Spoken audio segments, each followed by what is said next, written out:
Buah, MATLABeko YouTube kanalean izugarri ondo azaltzen dute PID kontroladorea. Nik hemen klaseko gardenkitan parentesi bat egin behar dut, eta bertan erabiltzen diren bi adibide erabili behar ditut. Hortxe duzu referentzia ingelesez dago, baina nik usteot jarraitu dezakezuela.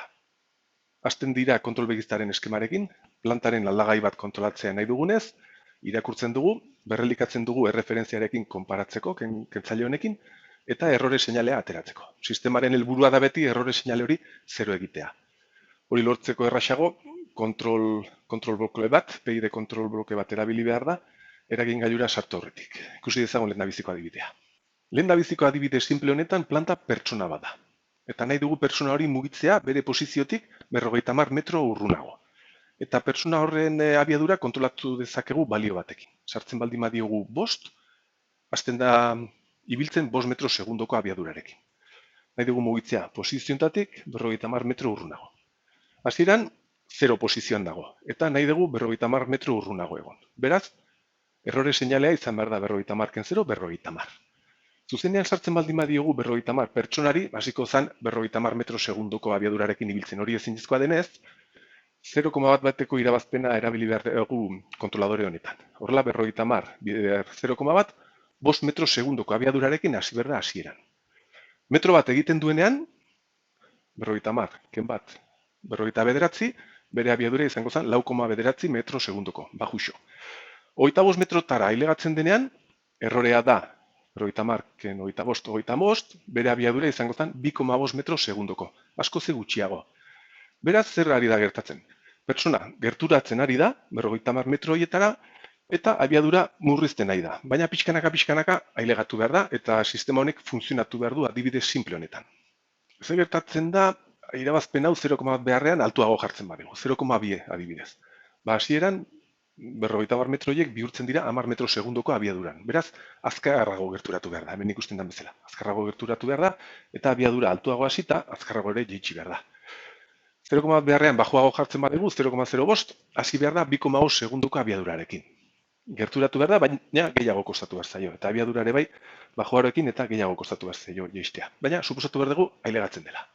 Ikusi dezagun ze gertatzen den orai, bigarren adibide honetan. Hemen helburua izan behar da, dron bat 50 metrotara igotzea. Baina, dron horrek igotzeko behar du 100 RPM gutxienez igotzen hasteko. Abiadura angular horrekin, 100 RPM horiekin geratu behar da, dagoen alturan ezin delako igo, hor mantendu behar da. Orduan, ia, hasieran dago 0 posizioan, nahi dugu 50 metrotara igo, errorea 50. Irabazpen hau, baldin bada 2, hemen izan behar dugu 100. 100 RPM sartu behar diogu eragin gailuari, eta 100 RPM horiek ez dira nahikoak hortik mugitzen hasteko. Beraz, biko irabazpenarekin bertan geratu behar zaigu ezin mugituta. Bale, orduen biko irabazpena nahikoaz denez, egin dezagun handiagoa. Adibidez, 5. Ikusi dezagun ze gertatzen den. Hasieran 0, 50 0, 50, bider 5, 250 RPM sartu behar diogu. Ados, nahikoak izan behar dira, igotzen hasteko. Baina igoala, posizioa baldatzen du eta errorea ere bai. Ikusi dezagun ze gertatzen den 30 metrotan. 30 metrotara ilegatzen denean, 30, 50, ken 30, 20. 20 bider 5, 100 RPM justo. Abiadura justoa hor bertan mantentzeko. Beraz, 30 metrotatik ezin da gehiago igo. Hor bertan geratu behar da. Ez du funtzionatzen kasu honetan. Hala ba, egin dezagun oraindik handiago irabazpen hau, ze ari dan gertatzen. Jarri dezagun 10. Hasieran 0, 50, ken 0, 50, bider 10, 500 RPM. Bizugarri azkar hasi berda igotzen.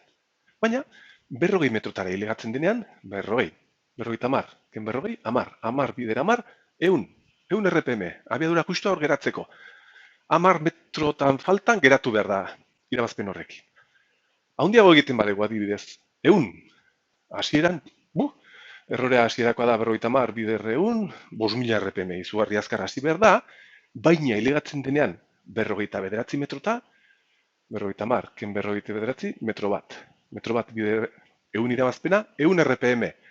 Metro bat faltan geratu behar zaigu gure drona. Beraz, konfigurazio honekin ez da inoiz ailegatzen. Bale, orduen suposatu dezagun irabazpen proporzional honen ondorioz drona hemen daukagula gehiago ezin igota. Horre 100 RPM eta egonda. Errore hori izango genuke. Bloke honi jarri behar diogu orain integrazio blokea. Onutza zer sartu behar da? Errore hori mantendu behar da denboran. Errore seinalea izan behar da errore konstante bat. Zuzena eta konstantea. Orduan, integratzaile bati sartzen baldin badiozu horrelako seinalea, honen irteera zer da? Pues goraka duan seinale bat, tensio altu bat, goraka, errore horren arabera. Beraz, seinale altu horri batutzen baldin badiogu eragin gailura sartu behar dena, 100 RPM horiek honi esker haunditu egin behar dira. Eta honi esker, ekarpen honi esker, RPM gehiago izan behar ditugu eta gerturatu egin behar da nahi dugun mugara. Gure drona honen ondorio zailegatzen denean 50 metrotara, puntu horretan errorea 0 da. Beraz, bloke proporzional honen eragina 0 izan behar da. Errorea 0, proporzionala 0 biderkape, 0 izan behar da. Puntu horretan bloke honek ematen dio behar duen abiadura hor bertan mantentzeko. Bueno, gure integrazio blokeak teorikoki ondo funtzionatzen du, baina arazotxo bat izan behar du. Integrazio bloke hau badabil biltzen atzetik daukagun errore guzti hori. Eta posible izan behar da, ailegatzen garenean nahi dugun maila hortara, bloke honek ematen duen maila izatea hor bertan geratzeko baino altuagoa. Atzetik asko bildu dugulako. Orduan, konfigurazio honetan, dron honek egiten duena da hauxe. Hemendik pasatzen denean, honek ematen dion abiadura da 100 RPM baino gehiago, asko bildu dugulako atzetik. Orduan, egiten duguna da hortik pasatu, abiadura altuago batera, eta kasu honetan errorea orain negatiboa denez, hauken hau negatiboa denez, erabiltzen du zati hori, integrazio negatibo hori, konpensatzeko gehiengoko abiadura hori. Orduan, denbora bat behar du egonkortzeko eta transitorio bat izan behar dugu. Horixe izango zen PI konfigurazioen arazo berria. Arazo berri hau saiestu behar duen bloke berria izan behar da deribatzailea. Ikusi dezagun nola funtzionatzen duen.